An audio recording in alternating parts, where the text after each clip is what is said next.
Foundations, setting, and atmosphere of 18th century London.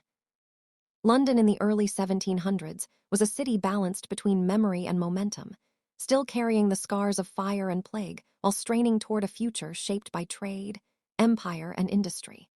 Less than half a century had passed since the Great Fire of 1666 reduced vast stretches of the medieval city to ash. From that devastation rose a new London, rebuilt in brick and stone, broader in its streets, more ordered in appearance, yet no less chaotic in spirit. The River Thames remained its great artery, brown and crowded, carrying coal barges, merchant ships, and the refuse of a city that never truly slept. The geography of London shaped its destiny. To the east lay the docks and warehouses, thick with the smells of tar, spice, tobacco, and damp wood. This was the gateway to the world, where goods from the Americas, Africa, India, and the Caribbean arrived to be weighed, taxed, and sold. To the west rose the growing districts of Westminster and the expanding suburbs, where political power, wealth, and social aspiration took physical form in wide avenues and elegant squares. Between them stretched the old city of London, dense, commercial, and relentlessly busy, where bells rang, carts rattled over cobblestones, and shop signs creaked in the wind. Daily life unfolded to a constant soundtrack of noise. Church bells marked the hours, street sellers cried their wares, and horse hooves struck sparks from the stones at night. The air was thick with smoke from thousands of coal fires, coating buildings and lungs alike in a fine black soot. London's population, already approaching 600,000 by the early 18th century, made it the largest city in Europe. People came from every corner of Britain and beyond, drawn by the promise of work, profit, or escape. Not all found what they sought. Politically, London was the beating heart of a constitutional monarchy still defining itself. The Glorious Revolution of 1688 had curtailed royal power and strengthened Parliament, embedding political debate into the daily life of the city. Coffee houses became informal centers of discussion, where merchants, pamphleteers, and politicians argued fiercely over trade policy, war, religion, and the future of the nation. News traveled quickly here, through printed broadsheets, gossip, and rumor, binding the city together in a shared awareness of events at home and abroad. Religion remained a powerful force, but it was no longer singular. The Church of England dominated public life, yet dissenting groups, Quakers, Baptists, Methodists, gathered in meeting houses across the city. London was also home to Jewish communities and foreign Protestant refugees, each adding their customs and labor to the urban mosaic. Tolerance was uneven and often fragile, but the city's sheer size made uniform belief impossible. Beneath these grand currents lay the rhythms of ordinary survival. Most Londoners lived close to poverty. Housing was crowded, sanitation primitive, and disease a constant threat. Water was drawn from wells or the polluted Thames, while waste was dumped into streets or open drains. Yet amid these hardships, there was resilience. Markets bustled with activity, taverns overflowed at night, and theaters drew audiences hungry for laughter, scandal, and spectacle. This was a city defined by tension, between wealth and want, order and disorder, tradition and change.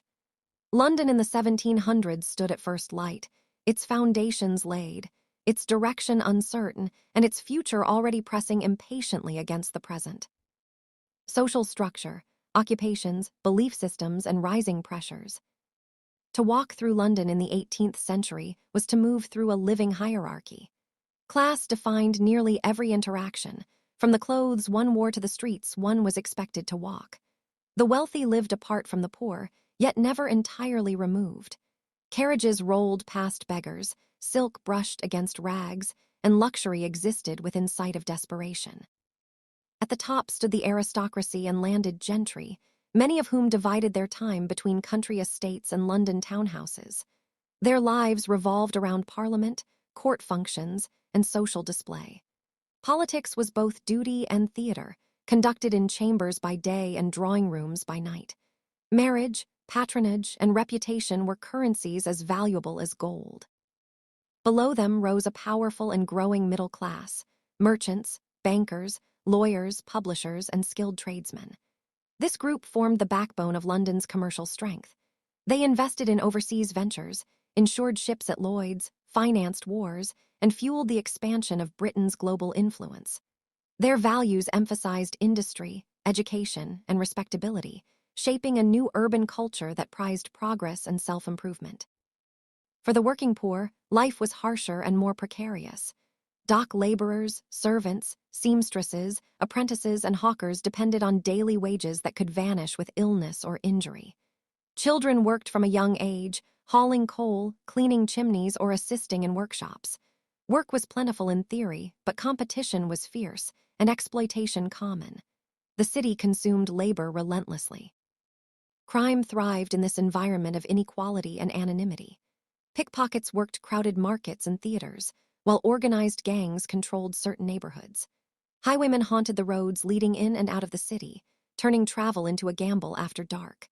Public executions at Tyburn drew enormous crowds, serving as grim reminders of authority and deterrence, yet often felt more like public entertainment than moral lesson. Power in London extended beyond Parliament and the Crown. The city's guilds regulated trades, controlling who could work and how goods were produced. Newspapers and pamphlets shaped public opinion, sometimes inflaming it. Satirists and cartoonists mocked politicians and kings alike, pushing the boundaries of free expression. London was becoming a city where ideas carried weight, and dissent could no longer be easily silenced. Religion continued to influence daily life, but faith now shared space with reason. The Enlightenment found fertile ground in London's coffeehouses and learned societies. Science, philosophy, and empirical observation challenged traditional explanations of the world. Figures like Isaac Newton symbolized a new confidence in human understanding, even as superstition and fear still lingered among the population. War and empire cast long shadows over the city. Conflicts with France and other European powers brought both profit and loss. Dockyards thrived, while taxes rose. Soldiers passed through London streets, some celebrated, others broken and forgotten. The wealth extracted from colonies enriched the city, yet it was built on systems of exploitation and slavery, realities largely ignored or justified by those who benefited most. As the century progressed, pressure mounted. The city grew faster than its infrastructure could handle. Food shortages, unemployment, and rising prices sparked unrest. Riots erupted periodically, fueled by anger over religion, politics, or economic hardship. London remained resilient, but it was increasingly clear that beneath its energy and ambition lay deep fractures. This was a city alive with motion and contradiction, creative and cruel, enlightened and brutal. The forces shaping London in the 1700s were no longer subtle.